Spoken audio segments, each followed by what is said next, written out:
9 கோளும் ஒன்றாய் காண அங்கு கற்பகம் என்னும் கடவுளின் மெய்யில்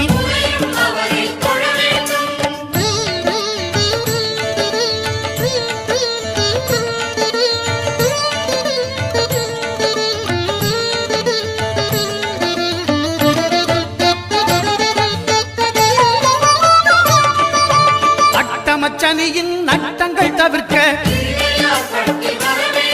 எங்கள் வலம்புரிநாதன் வலக்கை மேலே அட்டமச்சனியின் நட்டங்கள் தவிர்க்க எங்கள் வலம்புரிநாதன் வலக்கை மேலே வாழ்ந்திட வைப்பதும் தாழ்ந்திட வைப்பதும் சனி பகவானின் செயல் அல்லவா? அந்த கணபதி கரத்தை கண்டவர் தமக்கு சனியின் பார்வை நலம் அல்லவா?